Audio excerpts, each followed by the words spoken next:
அனைவருக்கும் வணக்கம். செவ்வாய்க்கிழமை காலை குளிக்கும் நீரில் இதை ஒரு சொட்டு விட்டு குளித்து பார்த்தீங்க அப்படின்னா பீடைகள் தரித்திரம் அனைத்துமே விலகும். மனம் வேதனைகள் இருக்குது, மனக்குழப்பங்கள் இருக்குது, உடம்பு சோர்வு இருக்குது, மிகவும் உடம்பு வலி இருக்கின்றது அப்படின்னா உங்களுடைய கண்திருஷ்டி நீங்குவதற்காகவும் இந்த குளியல் முறையை நீங்கள் பயன்படுத்தலாம். இதில் நம்ம ஒரே ஒரு சொட்டு தான் நம்ம விட போகிறோம். அது என்ன அப்படிங்கிறது பார்க்கலாம். குளிக்கும் நீரில் கலக்கணும். அதுக்கு நீங்கள் பக்கெட்லேயோ அல்லது மக்குலேயோ நீங்கள் தண்ணி பிடிச்சிக்கோங்க. தண்ணி பிடிச்சிட்டு அதில் முக்கியமாக ஒரு சொட்டு என்ன நம்ம விட வேண்டும் அப்படின்னா எலுமிச்சை சாறு விட வேண்டும்.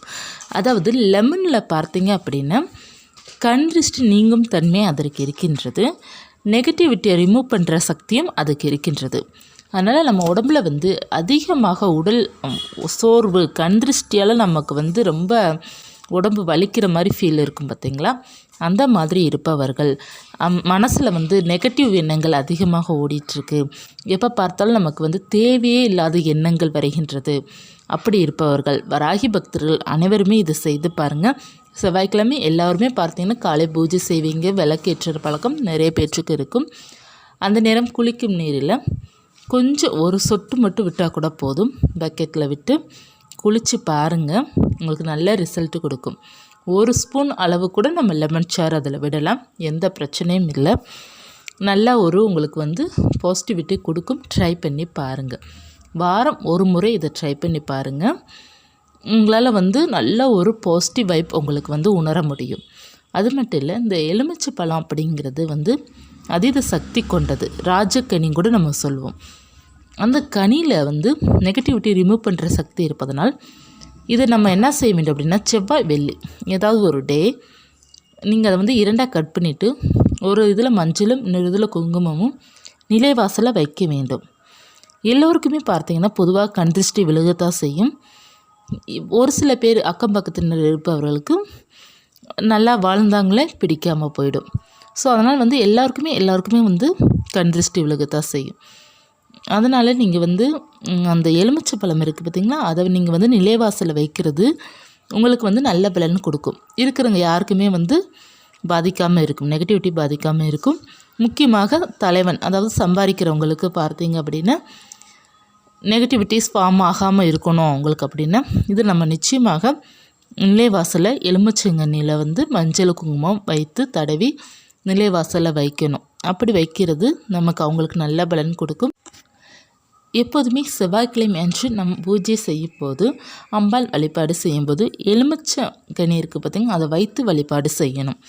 அப்படி வைத்து நம்ம பூஜையில் வைத்து வழிபாடு செய்யும் போதும் வீட்டில் இருக்கிற அந்த நெகட்டிவ்ஸ் எல்லாமே அது எடுத்துக்கிடும். அது காய்ந்த பிறகு நீங்கள் ஓடும் தண்ணீர்லையோ அல்லது பூஜை அறை குப்பையிலோடனோ நீங்கள் சேர்த்து போட்டுடலாம்.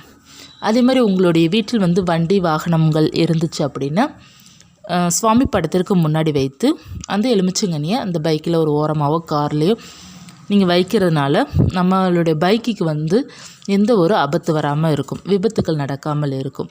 அந்த அளவுக்கு எலுமிச்சங்கனிக்கு சக்திகள் அதிகமாக இருக்குது. எலுமிச்சங்கனியை நீங்கள் அடிக்கடி பயன்படுத்துங்க உங்கள் வாழ்வில். நிச்சயமாக உங்களுக்கு நிறைய அந்த நெகட்டிவ் தாட்டெலாம் உங்களை விட்டு விலகிடும். என்னென்ன மனசில் நெகட்டிவ் எண்ணங்களாக ஓடுதோ, அதாவது மற்றவர்களுக்கு ஏதாவது ஒரு அபசகுணம் ஒன்று நடந்துருந்துச்சு அப்படின்னா அது நமக்கு நடந்துருமோ அப்படிங்கிற ஒரு ஃபீல் வரும். அதுதான் நம்ம நெகட்டிவிட்டி சொல்லுவோம். தேவையில்லாத எண்ணங்கள் நம்மளுடைய மனசில் ஓட விடக்கூடாது. அப்படி இருக்குது நமக்கு இல்லை தேவையில்லாமல் நமக்குள்ளே ஏதோ ஒரு நெகட்டிவ் ஃபார்ம் ஆகிக்கிட்டே இருக்குது அப்படின்னா நிச்சயமாக நீங்கள் எலுமிச்சைச்சாறு குழியிலோ அல்லது கல்லுப்பு குழியிலோ நீங்கள் எடுத்துக்கிடணும். அப்படி எடுக்கும்போது அந்த நெகட்டிவ் எண்ணங்கள்லாம் போயிடும். இது நல்ல ஒரு ரிசல்ட் உங்களுக்கு கொடுக்கும். செய்து பாருங்கள், நல்ல மாற்றங்கள் இருக்கும். செவ்வாய்க்கிழமை வராகி எண்ணெய் வழிபாடு செய்பவர்கள் வராகி எண்ணெய்க்கு ஒரு தீபம் ஏற்றி வைத்து ஒரு எலுமிச்சங்கண்ணி வைத்து நைவேத்தியமாக பார்த்தீங்க அப்படின்னா பால் சர்க்கரை போட்டு வைத்து வழிபாடு செய்து பாருங்கள். அன்னையோட அருள் பரிபூர்ணமாக கிடைக்கும். செவ்வாய்க்கிழமை அன்று வழிபாடு செய்யும்போது தோஷங்கள் விலகும், கிரக பிரச்சனைகள் தீரும், நன்மை உண்டாகும். வராகி எண்ணெய் வழிபாடு செய்யும்போது உங்களுக்கு பிரச்சனைகள் குடும்பத்தில் இருக்கிற பிரச்சனைகளும் விலகும். நமக்கு ஏதாவது வாய்தா போய்கிட்டுருக்கு, அதாவது கோர்ட்டில் கேஸ் போய்கிட்டுருக்கு, சீக்கிரமாக முடிக்கணும் அப்படின்னு நினைப்பவர்கள் நிறைய பேர் இருக்கிறாங்க. ஏன்னா கோர்ட்டில் ஒரு கேஸ் போயிடுச்சுன்னு அப்படின்னா நிறையா வாய்தா போட்டு விட்ருவாங்க இல்லையா. அந்த மாதிரி பிரச்சனை இருக்கக்கூடாது, வேகமாக அந்த கேஸ் முடியணும், ஏதாவது ஒரு பிரச்சனை வந்து கோர்ட்டில் போய்கிட்டு இருக்கு அப்படின்னா அது சரியாகணும் அப்படின்னா செவ்வாய்க்கிழமை வராகி எண்ணெயை ஒரு 9 வாரமோ அல்லது 5 வாரமோ தொடர்ந்து வழிபாடு செய்து பாருங்கள். அந்த பிரச்சனையே உங்களுக்கு வந்து இருக்கிற இடம் இல்லாமல் போயிடும். அந்தளவுக்கு நல்ல ஒரு பவர்ஃபுல்லான வழிபாடு தான் வராகி எண்ணெய் வழிபாடு செவ்வாய்க்கிழமை என்று காலை அல்லது மாலை நேரம் வழிபாடு செய்து கொள்ளலாம். காலை பிரம்ம முகூர்த்த நேரத்தில் வழிபாடு செய்து கொள்ளலாம். மாலை பார்த்திங்கன்னா 6 மணிலேருந்து இரவு 9 மணிக்குள்ளே நீங்கள் தாராளமாக வழிபாடு செய்து கொள்ளலாம். காலை வந்து 6 to 7 செவ்வாய் ஹோரை, அந்த நேரத்தில் வழிபாடு செய்வதும் சிறப்பாக இருக்கும். இரவு 8 to 9 செவ்வாய் ஹோரை நேரம், இந்த நேரத்தில் வழிபாடு செய்வதும் மிகவும் சிறப்பாக இருக்கும். செவ்வாய்க்கிழமை அன்று காலை இந்த குளியலை செய்து பாருங்கள், நல்ல பலன் கிடைக்கும். ஒருவேளை காலை குளித்து பழக்கம் இல்லாதவர்கள் மாலை நேரம் குளிக்கும்போது ஒரு சொட்டு விட்டு குளித்து பாருங்கள். இந்த பதிவு உங்களுக்கு உபயோகமாக இருக்கும்னு நினைக்கிறேன். இருந்துச்சுன்னா லைக் பண்ணிக்கோங்க. இது போன்ற ஆன்மீக தகவல், வராகி பற்றிய தகவல், பூஜ்ய தகவல் தெரிந்து கொள்ளணும் அப்படின்னு நினச்சிங்கன்னா சேனலை சப்ஸ்கிரைப் பண்ணி வச்சுக்கோங்க. மீண்டும் ஒரு தகவலை சந்திக்கிறேன். நன்றி.